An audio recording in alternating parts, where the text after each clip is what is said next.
1520 धारे याने अॼु खां 400 साल पहिरियां जी ॻाल्हि आहे त शाह बेग अरगोन कंधार जे अमीर खां शिकस्त खाधी ऐं खाइसि पोइ सिंध में अरगोन घराणे जी हुकूमत शुरू थी। उन्हनि ॾींहंनि में कींझर ढंढ ते के मुहाणा रहंदा हुया। खेनि नकी के हुयूं ॾेल जायूं ऐं नकी के हुयनि माल असबाब। उथण वेहण खाइण पीअण सभु हूंदो हुयुनि ॿेड़ियुनि ते। मर्द माण्हू मड मकड़ा मोड़े या बांधियुनि ते वेही मच्छियूं मारे रछनि जा रछ कुल्हनि ते रखी ढोए आणे मयाणुनि ते ढेर कंदा हुआ।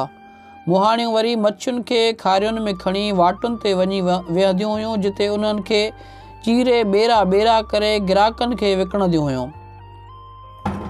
संदन ॿार निधण का थियो सारो ॾींहुं लुधड़नि वांगुरु पाणीअ में पिया तरंदा हुआ। भला जंजो राति ॾींहुं वहिंवारी कखियुनि सां तन वटि अछाई उजराई किथां आई। उटलो वटनि गंद जा गोदाम लॻा पिया हूंदा हुआ। केर जो संदन भर में बीही सघे।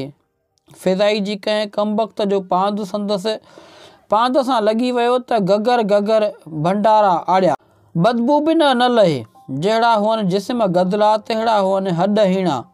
मुहांडनि में अहिड़ा कारा ऐं कोझा हुआ जो ॾिठे किरहत वठियो वञे। मगर वटनि हिकु नीगर हुई जंहिंजी सूंहं जी कहिड़ी साराह कजे।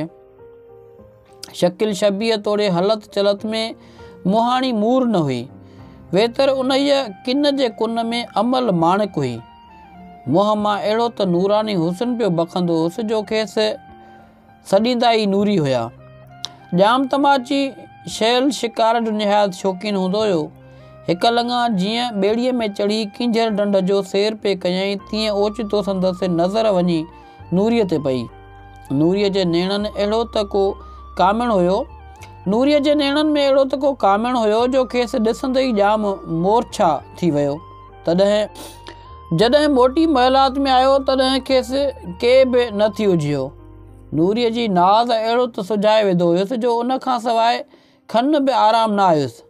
आख़िर ज़ात पात जा वहम फेटा करे नूरीअ जे माइटनि खे सॾाए खाइण संदन संग घुरियईं। मुहाणनि जी त अलाह ॿुधी सो वॾीअ ख़ुशीअ सां क़बूल कयऊं। पोइ त शादमाना थी विया। खज़ाननि जा दरवाज़ा खुली विया। सोन ऐं रुपए जूं रांदियूं लॻी वयूं। हज़ारनि जा हीरा ऐं लखनि जूं लालूं लुटिजी वयूं। मुहाणनि जो बि वक़्तु वरी वियो। ढलूं ऐं महसूल मिड़ई माफ़ थी वयनि ऐं सारी कींझर ढंढ मथनि इमदाद थी वई। आख़िर ॼाम नूरीअ जी बाह में ॿीणो थी वियो। आणे खेसि राणियुनि में राणी कई। महिलात में साणस ॾाढा सहज कंदो हुयो। कॾहिं कॾहिं त संदसि मुहबत में अहिड़ो मस्तु थी वेंदो हुयो जो मोरछल खणी बीही मथां हणंदो हुयो। वते त खेसि साण करे कींझर में मच्छीअ जो शिकार पियो कंदो हुयो। नूरीअ खे एॾे ओज ते ॾिसी वटसि सवें सलामी थींदा हुया। ख़ुदि समियूं जे हठ में पयूं छिॼंदियूं हुयूं तन खे बि संदसि अॻियां नेच निवाइणो पवंदो हुयो। ॼाम खे हमेशह ईअं ई पई चवंदी हुई त आऊं एबन भरी मिसकीन मुहाणी आहियां। पंहिंजा वड़ करे मूं नीच खे नवाज़ियो अथई। शाल धणी कंदो जो तुंहिंजो नींहुं नित नबी थींदमि। चवनि था त हिकु भेरे ॼाम तमाचीअ जी दिलि थी त नूरीअ जी न्याज़ ऐं निवड़त जी परख लहां। सो हवेलीअ ते चवाए मुकाई त अॼु शाम जो सभई ठही संभरी वेहिजो।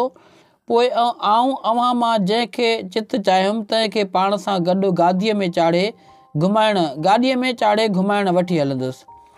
ही न्यापो सुणी समियूं सींध सुरमा करे पाण खे सिंगारे वेठियूं ऐं हर हिकु ईअं पए सम्झियो त ॼाम मूंखे नवाज़ींदो। नूरीअ न को कयो हार न को सिंगार। उटलो पंहिंजो अबाणो वॻो ओढे निमाणी थी वेही रही। ॼाम मुक़ररु कयल वक़्त ते हवेलीअ अंदरि घिड़ी आयो। समियूं ऊचा घाट करे संदसि आजियां लाइ अॻिते वधियूं ऐं नाज़ नखरा करे खेसि रिझाइण लॻियूं। पर वरियुनि की न। नूरीअ त कंधु हेठि करे निहठईअ सां पई निहारियो। ॾिसण शर्त ॼाम वधी वटसि वियो ऐं ॿांह खां वठी वञी गाॾीअ में चाढ़ियईंसि। राति जो जॾहिं घुमी फिरी घर मोटिया तॾहिं सभिनी राणियुनि जे साम्हूं खेसि पंहिंजी पट राणी पधिरो कयईं।